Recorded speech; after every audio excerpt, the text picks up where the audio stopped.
Hello everyone, एक बार फिर से आप सभी का क्रेजी जी के ट्रिक के वीकली करंट अफेयर की सीरीज़ में स्वागत है। तो फ्रेंड्स, आज के इस सेशन में देखिए हम 22 से लेकर 28 जुलाई तक के सभी करंट अफेयर को यहाँ पर एक एक करके डिटेल में डिस्कस करने वाले हैं। बहुत ही इंपॉर्टेंट सेशन है, सेशन को एंड तक देखिएगा। पूरे वीक के टॉप 25 जो इम्पॉर्टेंट MCQs है उनको हमने यहाँ पर कलेक्ट किया है। एक एक फैक्ट को यहाँ पर हम डिटेल में डिस्कस करेंगे। इसके अलावा देखिए 9 बजे आज संडे को मॉर्निंग में आप सभी के लिए महा मैराथन क्लास आने वाली है लास्ट 7 मंथ के करंट अफेयर की, जहां पर जनवरी से लेकर जुलाई 2024 तक के सभी इम्पॉर्टेंट 500 MCQs को हम डिटेल में डिस्कस कर रहे हैं। तो अगर आपने वो वीडियो नहीं देखा है तो आप वो वीडियो भी देखिएगा। 9 बजे लाइव रहिएगा मॉर्निंग में, अभी आने वाला है 3 घंटे बाद, तो आप वो वीडियो भी एंड तक देखिएगा। ओके, आइए शुरू करते हैं वीकली करंट अफेयर का। आज का सबसे पहला क्वेश्चन देखते हैं। USA में स्थित international tennis hall of fame में शामिल होने वाले पहले भारतीय कौन हैं? तो देखिए USA में स्थित international tennis hall of fame में शामिल होने वाले पहले इंडियन बने हैं लिएंडर पेस। आंसर हो जाएगा आंसर ए। देखिए, आप सभी को पता होना चाहिए कि भारत के टेनिस प्लेयर लिएंडर पेस और इसके अलावा भारत के ही विजय अमृतराज को एक साथ USA में स्थित international tennis hall of fame में शामिल किया गया है। यहाँ पर देखिए, हमें international tennis hall of fame के बारे में पता होना चाहिए। यह अमेरिका का एक गैर लाभकारी संगठन है।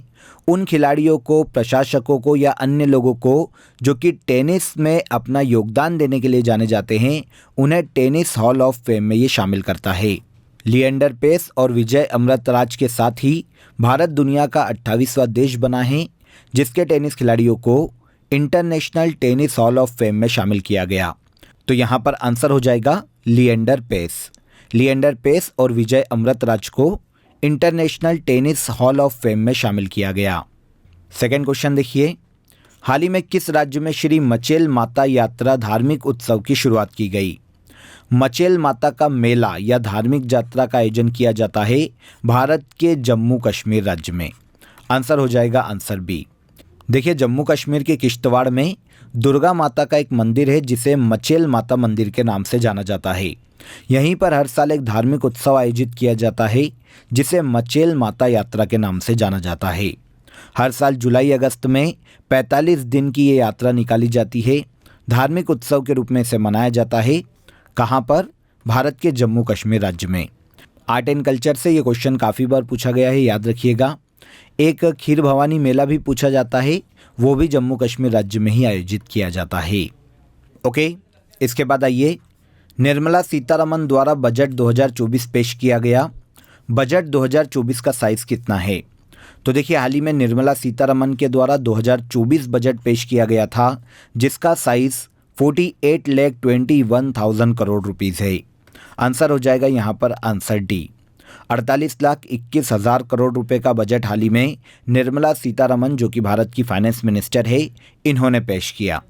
देखिए, कुछ स्कीम्स के लिए जितना बजट या पैसा अलॉट किया गया, यहाँ पर हम उसकी बात कर लेते हैं और इसके अलावा इसकी बात कर लेते हैं कि किस मिनिस्ट्री को कितना पैसा दिया गया। इम्पॉर्टेंट है, इसलिए एक बार ध्यान से सुन लीजिएगा। तो देखिए, फाइनेंस मिनिस्ट्री को 18.5 लाख करोड़ रुपए आवंटित किए गए।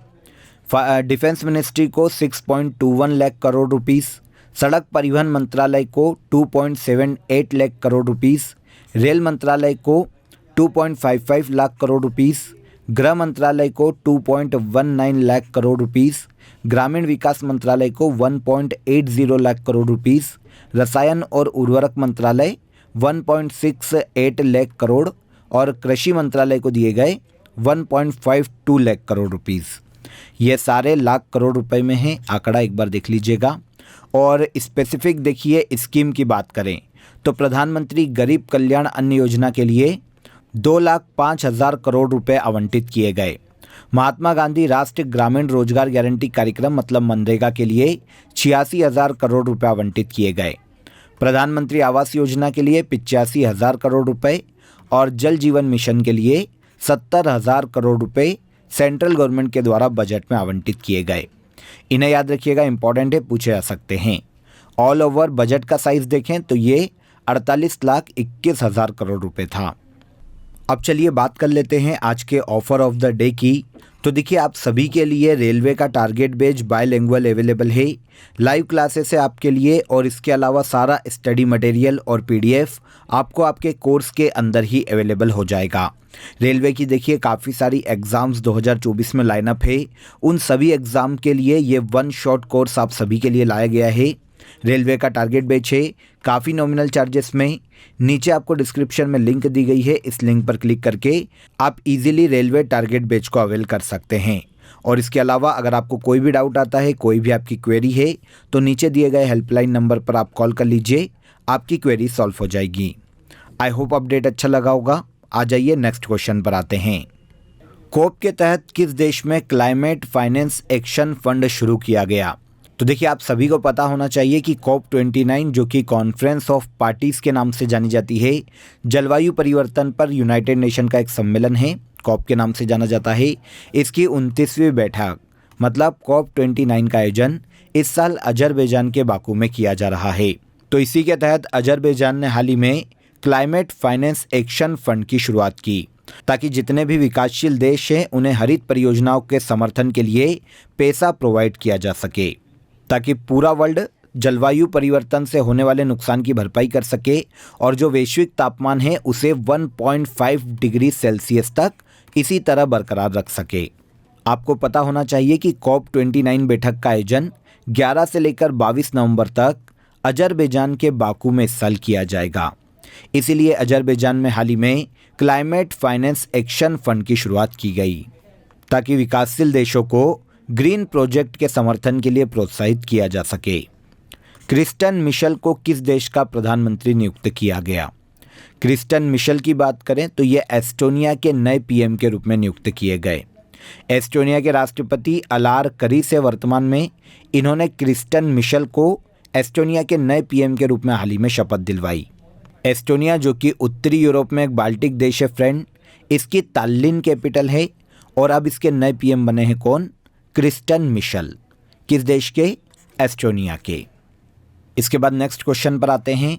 जुलाई माह में जारी किए गए हेनले पासपोर्ट इंडेक्स 2024 में भारत का स्थान क्या है? देखिए Henley and partners Henley passport index को साल में 2 बार जारी करता है।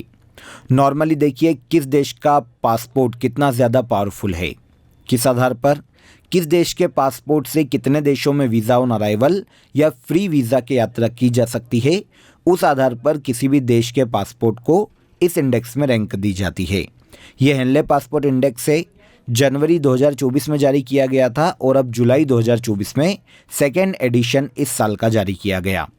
हेनले पासपोर्ट इंडेक्स 2024 में जुलाई मंथ की रैंकिंग में इंडिया के पासपोर्ट को 82 रैंक पर रखा गया। आंसर हो जाता है आंसर डी।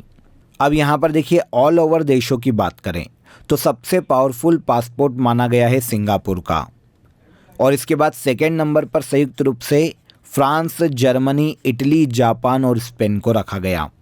तो सेकेंड नंबर पर संयुक्त रूप से 5 देश है, France, Germany, Italy, Japan, Spain. First number पर सबसे पावरफुल पासपोर्ट है सिंगापुर का और भारत के पासपोर्ट को इस इंडेक्स में 82 रैंक पर रखा गया। जनवरी 2024 में जो इंडेक्स आया था उसमें भारत के पासपोर्ट को 80वीं रैंक दी गई थी, जिसे बढ़ाकर अब 82वीं रैंक कर दिया गया है। भारत को मोंगला बंदरगाह के संचालन का अधिकार मिला है। मोंगला बंदरगाह किस देश में स्थित है? वेरी वेरी इंपॉर्टेंट क्वेश्चन को नोट कीजिएगा। मोंगला पोर्ट की बात करें तो ये बांग्लादेश का दूसरा सबसे बड़ा पोर्ट है चटगांव पोर्ट के बाद।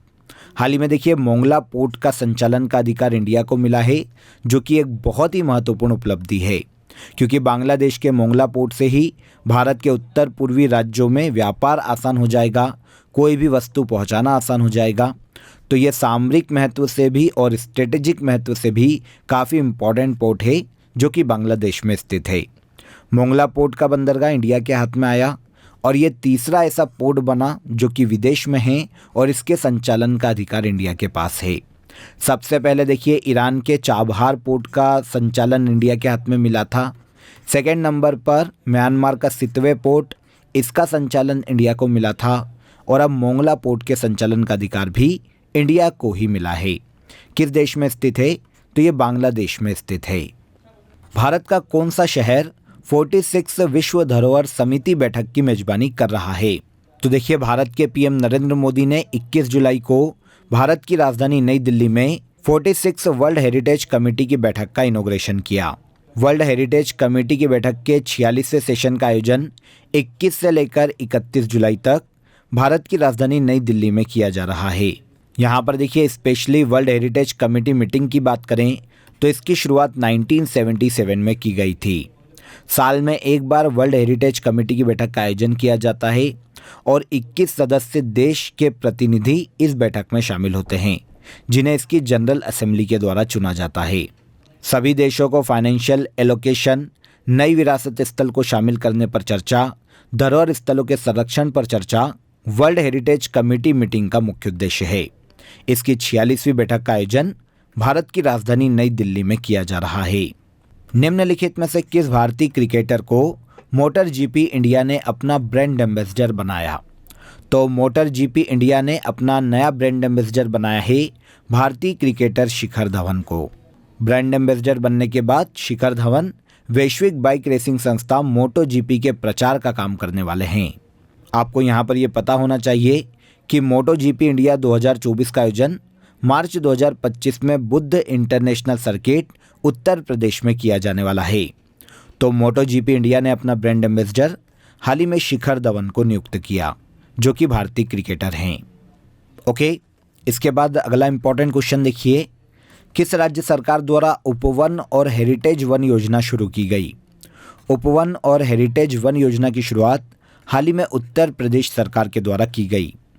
आंसर सी हो जाएगा। उत्तर प्रदेश सरकार इस योजना के तहत शहरों से लेकर गांवों तक पौधारोपण करेगी और राज्य के जितने भी नागरिक हैं, मूल निवासी हैं, उन्हें भी पौधारोपण के लिए जागरूक करने वाली है।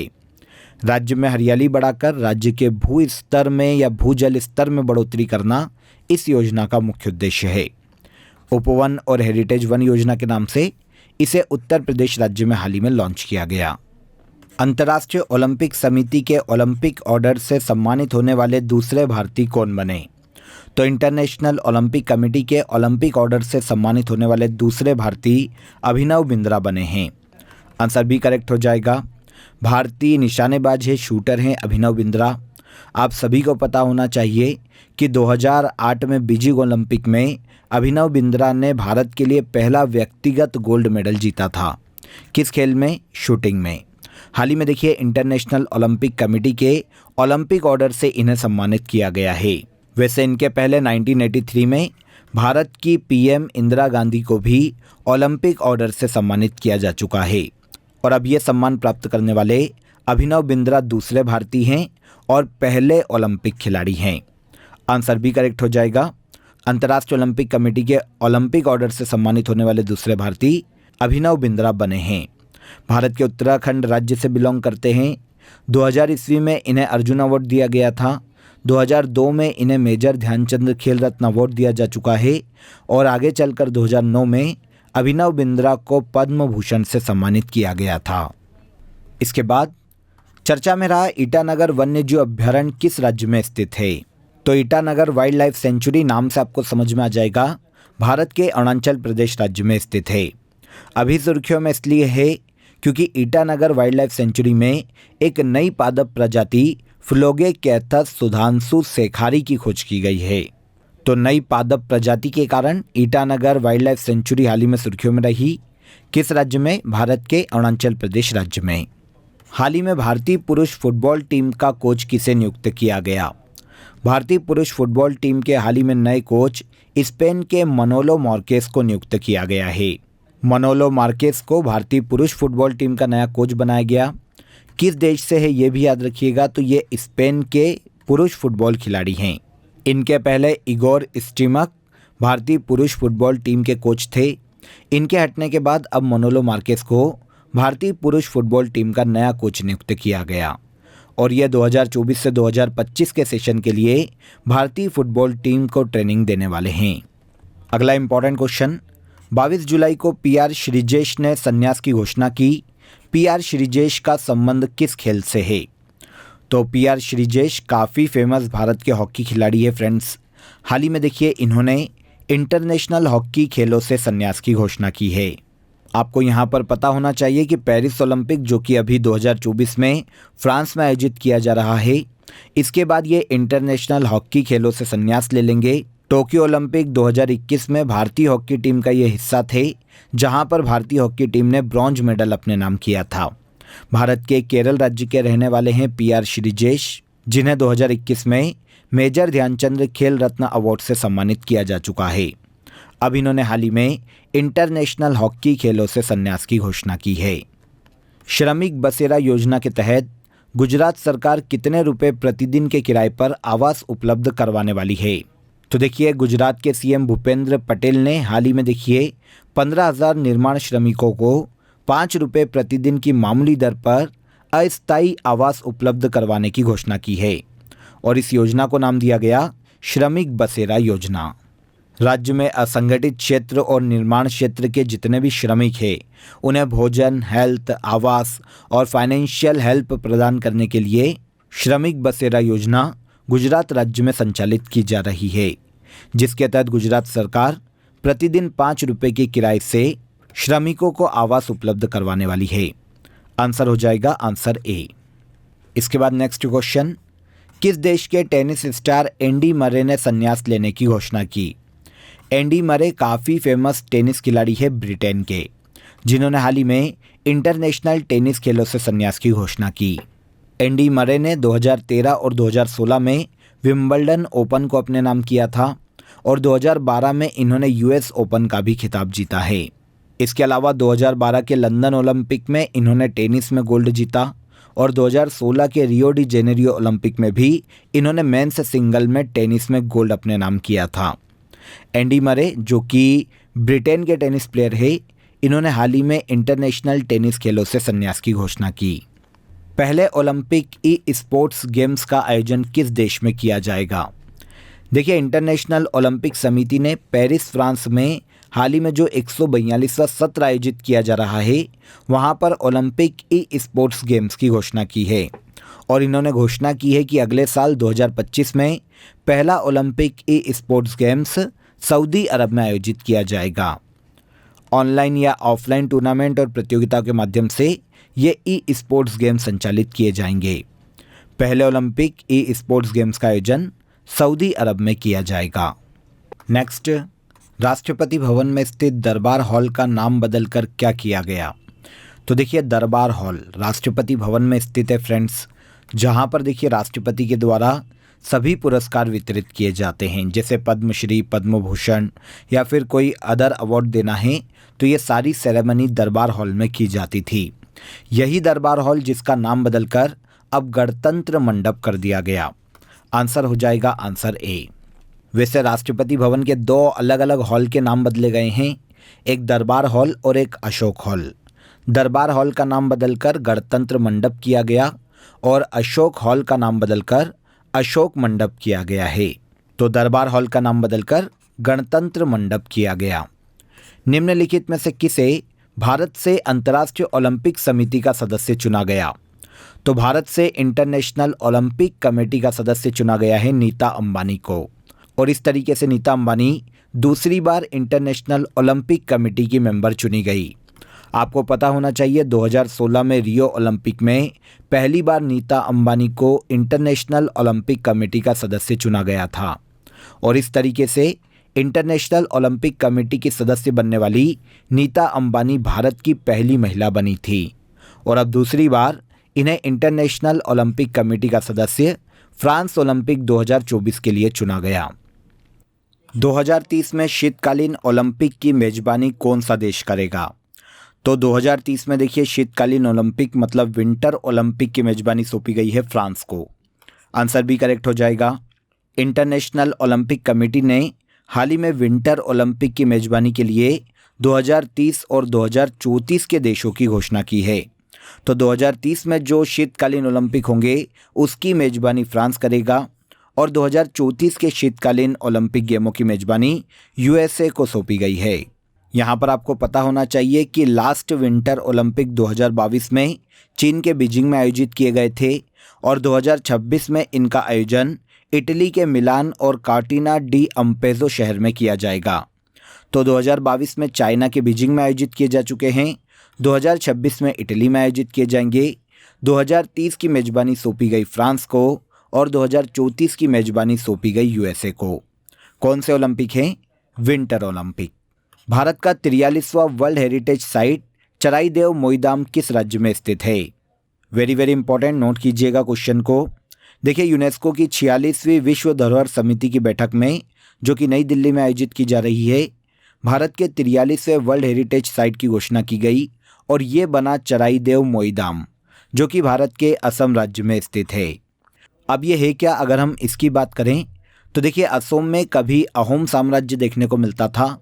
उस साम्राज्य के राजा रानी या फिर शाही परिवार के लोगों को जिस टीले में दफनाया जाता था, वो मैदानी टीले ही चराईदेव मोईदाम के नाम से वहाँ पर जाने जाते हैं, जिन्हें हाल ही में भारत की 43वीं वर्ल्ड हेरिटेज साइट घोषित किया गया। कहाँ पर है? भारत के असम राज्य में। आपको यहाँ पर पता होना चाहिए कि 2023 में ही भारत में 42वां वर्ल्ड हेरिटेज साइट होयसल मंदिर कर्नाटक को घोषित किया गया था और 2023 में ही भारत की 41वीं world heritage site Shanti Niketan पश्चिम बंगाल को घोषित किया गया था। तो पश्चिम बंगाल का शांति निकेतन भारत की 41वीं वर्ल्ड हेरिटेज साइट था और 42वीं वर्ल्ड हेरिटेज साइट बना होयसल के मंदिर, और अब 43वीं वर्ल्ड हेरिटेज साइट है इंडिया की चराईदेव मोईदाम। कहाँ पर? भारत के असम राज्य में। आगे बढ़ते हैं। वर्ष 2024 में पेरिस में ओलंपिक खेलों के कौन से संस्करण का आयोजन किया जा रहा है? तो 2024 में पेरिस में जो ओलंपिक का आयोजन किया जाएगा, इस साल ये 33वां संस्करण है। आंसर भी यहाँ पर करेक्ट हो जाएगा। 2024 में पेरिस में ओलंपिक का आयोजन किया जा रहा है, 33वां संस्करण है, जहाँ पर भारत से 117 एथलीट पार्टिसिपेट करने वाले हैं। पेरिस ओलंपिक की ओपनिंग सेरेमनी में भारत के फ्लैग बैरियर पीवी सिंधु और अंचत शरद कमल थे। कौन सा संस्करण है? क्वेश्चन हमारा ये है, तो ये 33वां संस्करण है। भारत की पहली एकीकृत कृषि निर्यात सेवा किस बंदरगाह से शुरू की गई? भारत की पहली इंटीग्रेटेड एग्री एक्सपोर्ट सर्विस को जवाहरलाल नेहरू बंदरगाह से शुरू किया गया। आप जानते हैं ये पोर्ट कहाँ पर है? ये भारत के महाराष्ट्र राज्य में स्थित है। महाराष्ट्र में इस पोर्ट को ही नावा शोवा पोर्ट के नाम से जाना जाता है। जवाहरलाल नेहरू पोर्ट से भारत की पहली इंटीग्रेटेड एग्री एक्सपोर्ट सर्विस की शुरुआत की गई।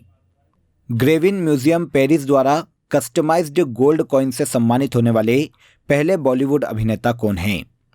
ग्रेविन म्यूजियम देखिए पेरिस में स्थित है। इसके द्वारा हाल ही में कस्टमाइज्ड गोल्ड कॉइन से सम्मानित होने वाले भारत के पहले बॉलीवुड अभिनेता शाहरुख खान बने हैं। आंसर सी करेक्ट हो जाएगा। वैसे शाहरुख खान दूसरे ऐसे व्यक्ति हैं जो कि कस्टमाइज्ड गोल्ड कॉइन से सम्मानित किए गए। इनके पहले महात्मा गांधी को भी कस्टमाइज्ड गोल्ड कॉइन से सम्मानित किया जा चुका है। किसके द्वारा? पेरिस के ग्रेविन म्यूजियम के द्वारा। लेकिन बॉलीवुड के पहले अभिनेता या एक्टर कौन हैं? तो ये हो जाएंगे शाहरुख खान। इसके बाद आज के वीकली करंट अफेयर का सबसे लास्ट क्वेश्चन देखिए। आसियान के विदेश मंत्रियों की 57वीं बैठक का आयोजन किस देश में किया गया?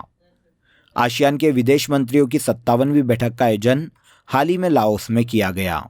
लाओस की कैपिटल वियंतियाने में हाल ही में 57वीं बैठक आयोजित की गई, जहां पर देखिए भारत की ओर से भारत के विदेश मंत्री एस जयशंकर ने भाग लिया। आसियान के बारे में आपको पता होना चाहिए, ये दक्षिण पूर्वी एशियाई देशों का एक समूह है फ्रेंड्स, जो कि दक्षिण पूर्वी एशियाई देशों के मध्य में शांति स्थापित करने और आर्थिक सहायता के लिए काम करता है।